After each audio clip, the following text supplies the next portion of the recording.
Assalamualaikum warahmatullahi wabarakatuh, teman-teman Mandalika Channel semuanya. Kali ini Mandalika Channel hadir dengan salah satu ulasan tentang sebuah revolusi besar yang pernah terjadi di Indonesia, yaitu pengislaman Indonesia yang dilakoni oleh para ulama-ulama yang kita kenal saat ini. Tapi sebelumnya, don't forget to like, to share, and to subscribe Mandalika Channel to get the news, videos, and information from Mandalika Channel. Let's check it out, guys. Islam kejawaan alias tadaburan atau ma'iyahan yang ada di Indonesia. Alhamdulillah, akhir-akhir ini orang merasakan manfaatnya Nahdlatul Ulama, yaitu NU. Dulu, orang yang perang sesama Islam, di Suriah perang sesama Islam, di Irak perang sesama Islam, ternyata masih ada yang utuh Islamnya, yaitu Islam di Indonesia. Akhirnya, semua ingin ke Indonesia. Seperti apa Islam di Indonesia? Kok bisa masih utuh? Utuhnya Islam di Indonesia itu karena memiliki Jamiah NU. Dan akhirnya semua ingin tahu NU itu seperti apa. Zaman dulu ada orang Belanda yang sudah menceritakan tentang santri NU. Namanya Snokor Bronje. Dia ini penghafal Al-Quran, Sahih Bukhari, Sahih Muslim, Alfiyah Ibnu Malik Fathul Mu'in, tapi tidak Islam. Sebab tugasnya adalah menghancurkan Islam Indonesia. Mengapa? Karena Islam Indonesia selalu melawan Belanda. Sultan Hasanuddin, Pangeran Diponegoro, atau Mbah Abdul Hamid, Sultan Agung, Mbah Zainal Mustafa, semuanya santri. Semua santri melawan Belanda. Akhirnya ada orang Belanda belajar secara khusus tentang Islam untuk mencari rahasia bagaimana caranya Islam Indonesia ini hancur. Snokor Bronje namanya yang tersebut di atas. Masuk ke Indonesia dengan menyamar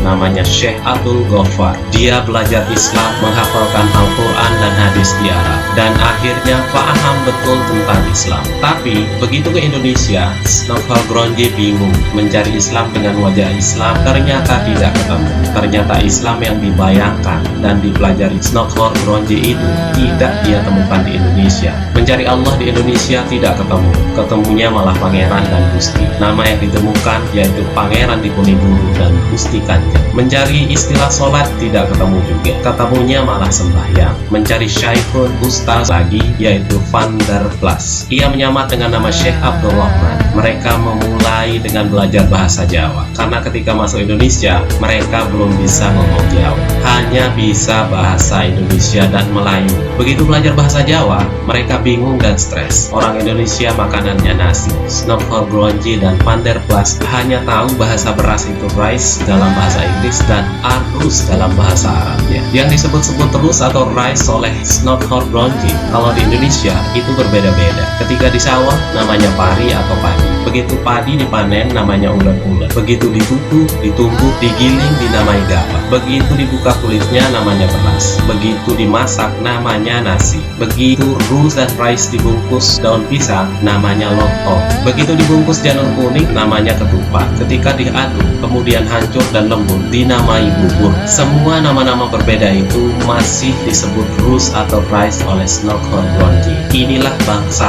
aneh yang membuat Snokor Bronje pusing 20 keliling. Jadi ilmunya sudah mulai kucluk-kucluk dan kalang kabut. Mempelajari Islam di Indonesia ternyata bikin edan. Akhirnya ia mencirikan Islam Indonesia dengan 3 hal. Pertama, berkopiah miring dan bersarung melinting. Kedua, mampu rokok alias merokok. Dan yang ketiga, tangannya berpenyakit kulit alias kolega. Cuma 3 hal itu catatan pencirian Islam Indonesia yang didapatkan oleh Snokor Bronje yang ditemukan di perpustakaan Leiden, Belanda. Maka jangankan Afrika itu mungkin mudah, karena waktu itu peradaban di Afrika masih belum maju dan belum terdidik. Orang belum terdidik itu gampang dikibulin, seperti pilkada, diberi uang 20.000 saja atau mie instan sebungkus saja pasti beres urusannya. Kalau mengajak orang berpendidikan dikasih uang 10 juta belum tentu mau. Islam datang ke Eropa juga dalam keadaan terpuruk, tetapi Islam datang ke Indonesia mikir-mikir dulu,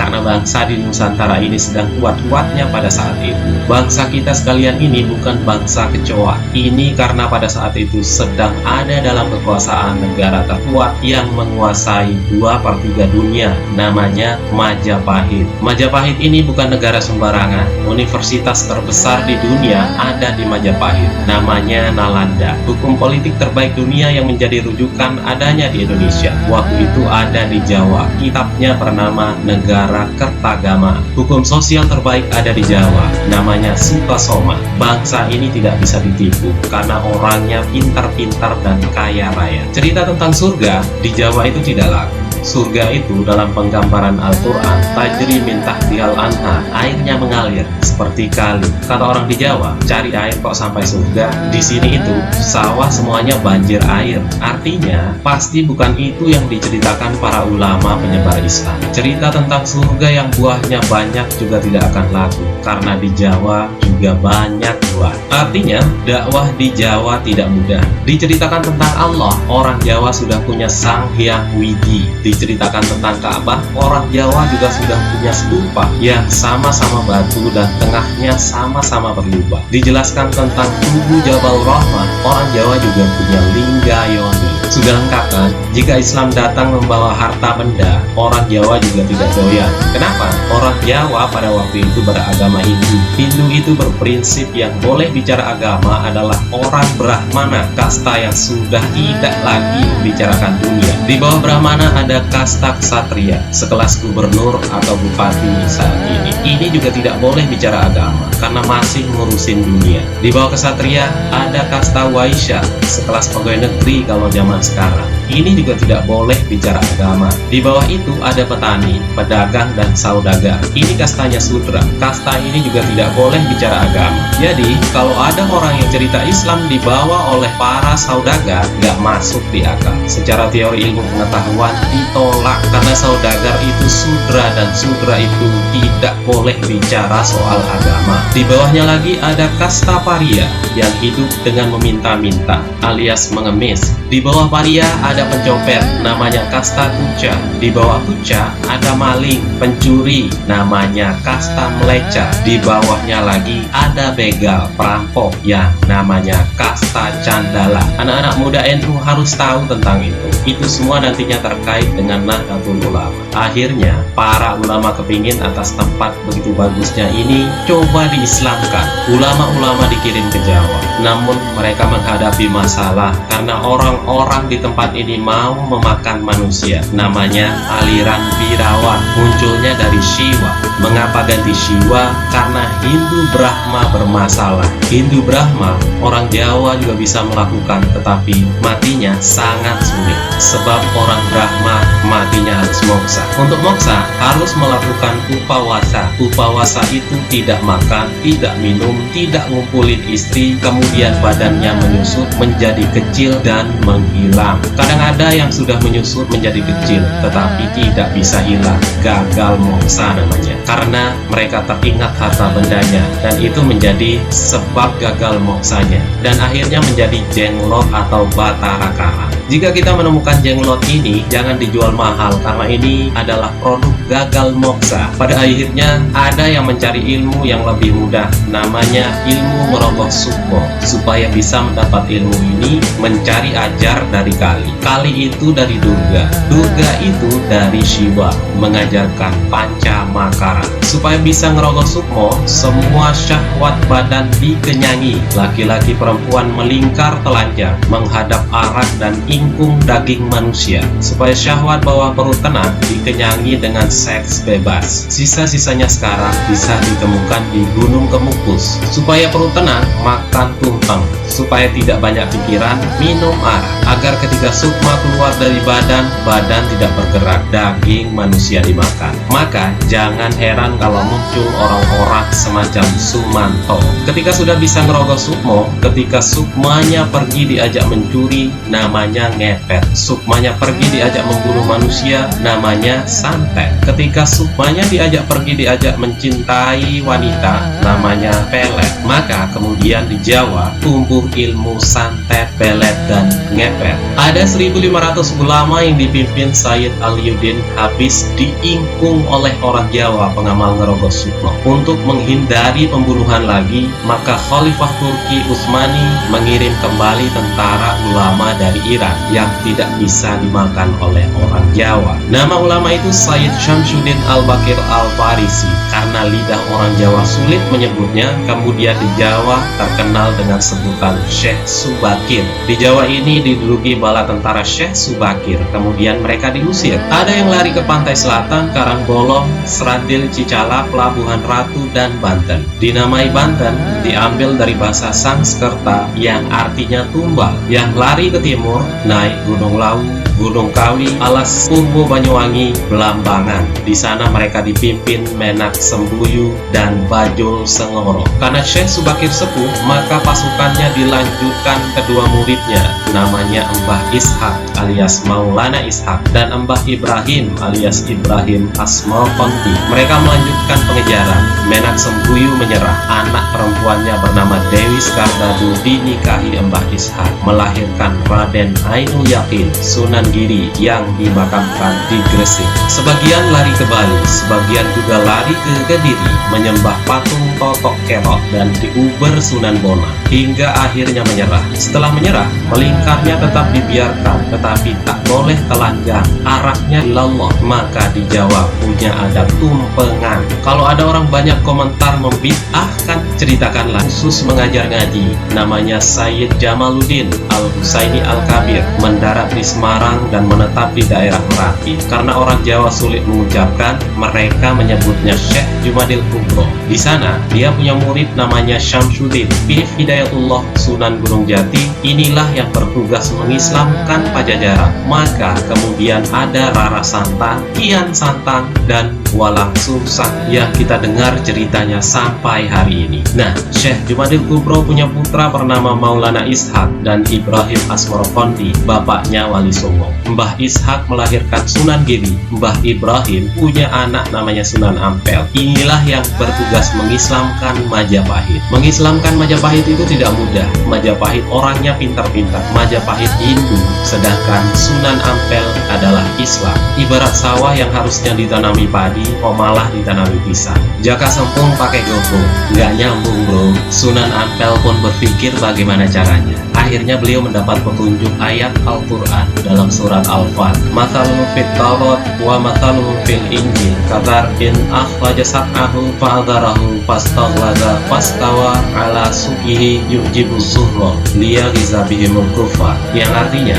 demikianlah sifat-sifat mereka dalam Taurat dan sifat-sifat mereka dalam Injil, yaitu seperti tanaman yang mengeluarkan tunasnya. Maka tunas itu menjadikan tanaman itu kuat, lalu menjadi besarlah dia dan tegak lurus di atas pohonnya. Tanaman itu menyenangkan hati penanam-penanamnya, karena Allah hendak menjengkelkan hati orang-orang kafir dengan kekuatan orang-orang mukmin. Islam adat dirubah jadi kalimat sadar, syahadatain jadi sekaten, musola jadi makanan yang disimpan, namanya mani alias sperma. Kalau mani ini penuh, bapak pasti akan mencari ibu, ibu pun pasti mencari bapak. Kemudian dicampur dan dititipkan di rahim ibu. 3 bulan kemudian jadi segumpal darah, 4 bulan kemudian jadi segumpal daging. Inilah produk dunia. Begitu jadi segumpal daging, nyawa pun dipanggil. Hai Mr. Dul, turun ya. Iya ya Allah. Alastu birobikum, apakah kamu lupa kalau aku Tuhanmu? Qalu bala syahidna.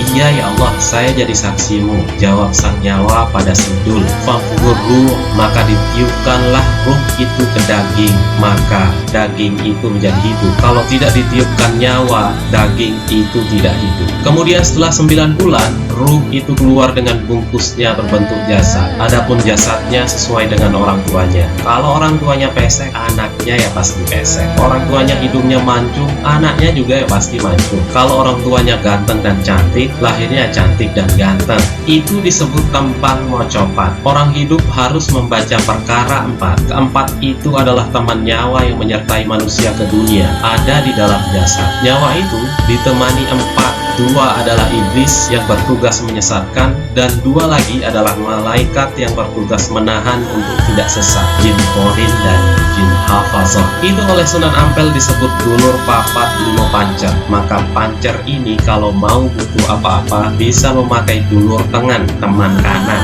atau dulur kimu, yaitu teman kiri. Kalau pancer ingin istri cantik dan memakai jalan kanan, yang dibaca adalah Ya Rahman Ya Rahim 7 hari di masjid. Wanitanya insya Allah nantinya akan cinta. Tidak mau pakai yang kanan, pakai yang kiri. Yang dibaca Aji-aji jaran goyang. Si wanita pun jadinya cinta. Sama saja kan? Maka kiai dengan dukun itu sama hebatnya kalau tirakatnya kuat. Kiai yang alim dengan dukun yang tak pernah mandi, jika sama tirakatnya, sama saktinya, sama terangnya. Bedanya, satu terangnya lampu dan satu terangnya rumah terbakar. Satu mencari ayam dengan lampu senter, ayamnya ketemu dan senternya masih utuh. Sedangkan yang satu mencari dengan belarak alias daun kelapa kering yang dibakar. Ayamnya ketemu tapi belaraknya habis terbakar. Itu bedanya nur dengan nar. Maka jalan manusia ini dijalankan seperti tembang. Mas kumambang,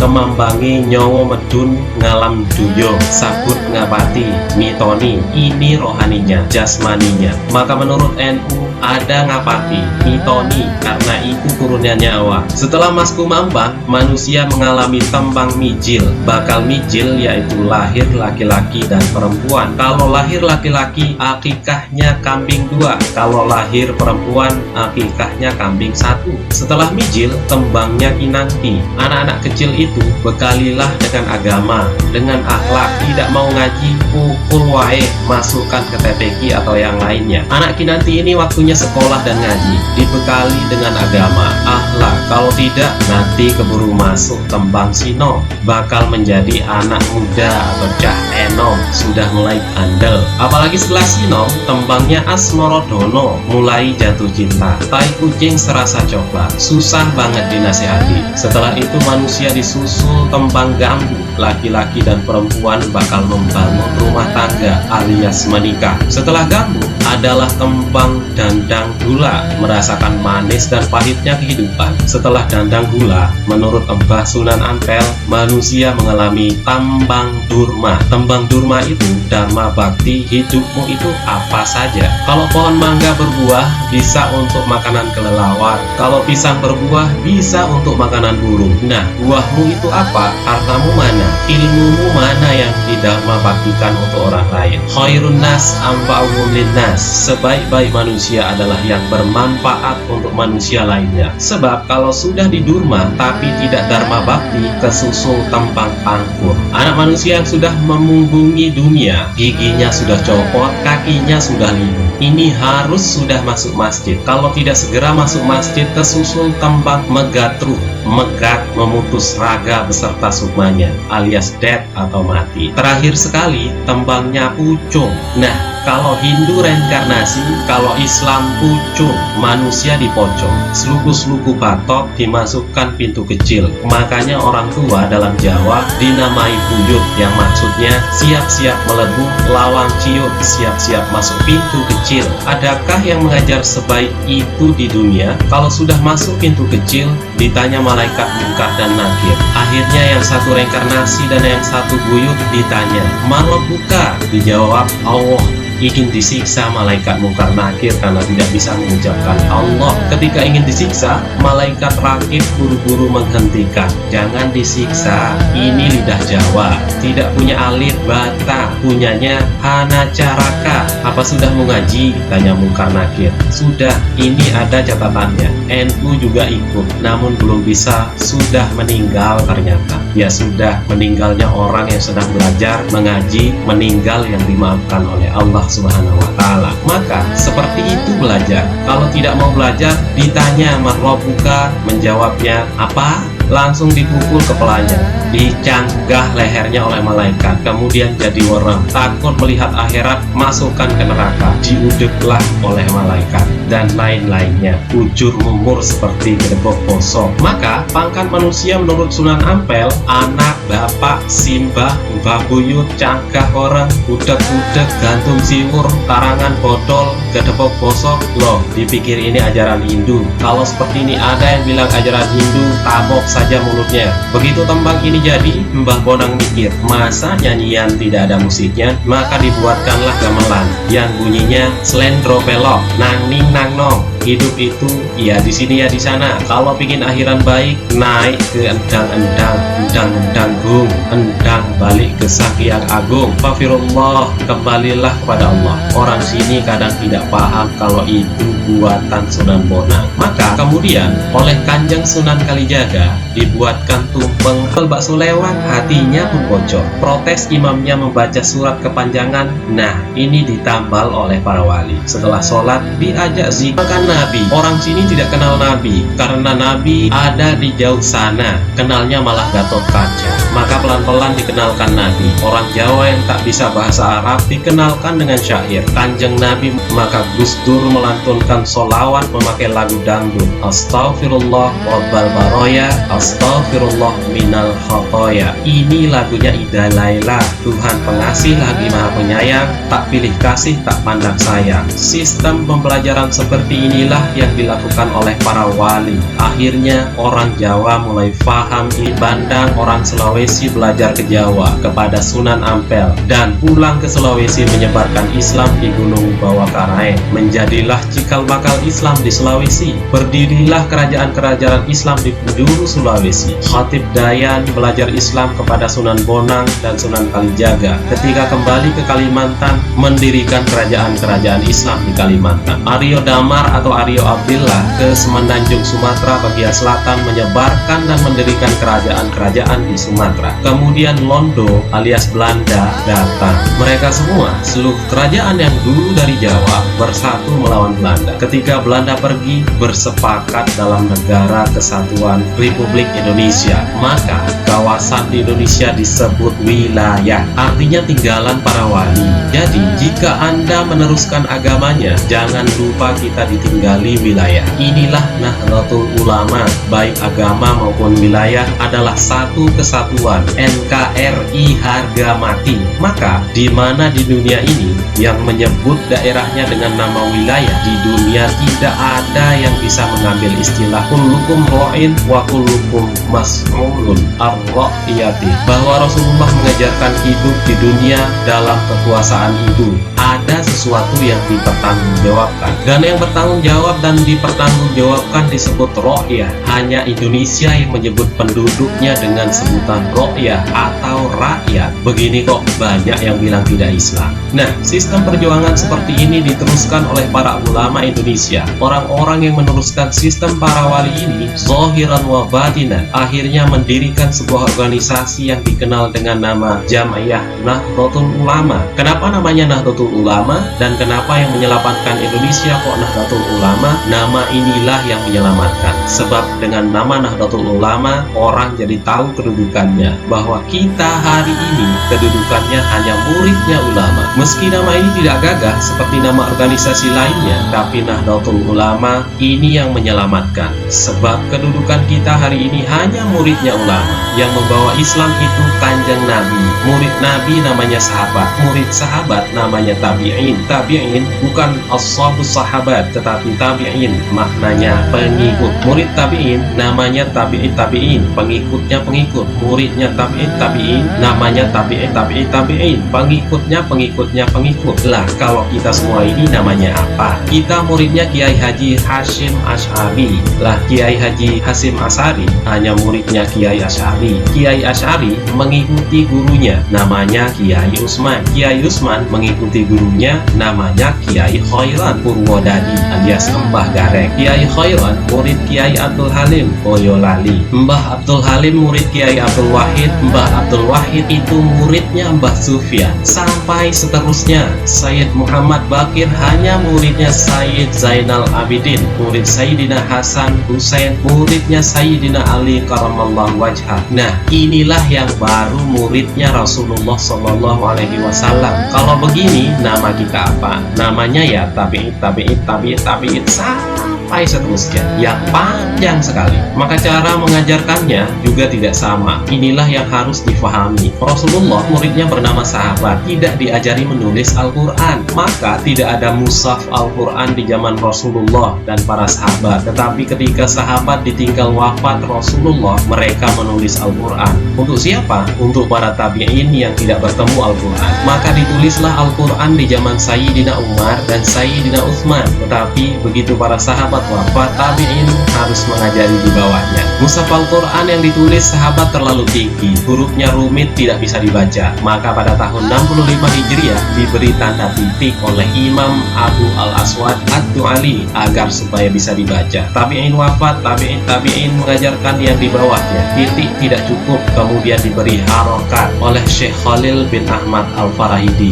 guru dari Imam Sibawai pada tahun 150 Hijriah. Kemudian Islam seakan menyebar ke penjuru negeri sehingga Al-Quran semakin dibaca oleh banyak orang dari berbagai suku dan ras. Orang Andalusia diajari wadduha, keluarnya wadduhe. Orang Turki diajari mustaqim, keluarnya mustaqil. Orang Padang, Sumatera Barat diajari lakanut, keluarnya lekenuik. Orang Sunda diajari alladzina, keluarnya aladzina. Di Jawa diajari alhamdu, jadinya alkamdu karena punyanya hanacaraka. Diajari ya hayyu ya qayyum, keluarnya yo kayuku yo kayumu. Diajari Rabbil Alamin, keluarnya Rabbil Ngalamin karena punyanya Magabatanga. Orang Jawa tidak punya huruf dot, punyanya la, maka Ramadan jadi Ramlan. Di Sulawesi menyebut alaihim, keluarnya alaihing, dan masih banyak lagi yang lainnya. Karena perbedaan logat lidah ini, maka pada tahun 250 Hijriah, seorang ulama berinisiatif menyusun ilmu tajwid fi qiraatil Quran.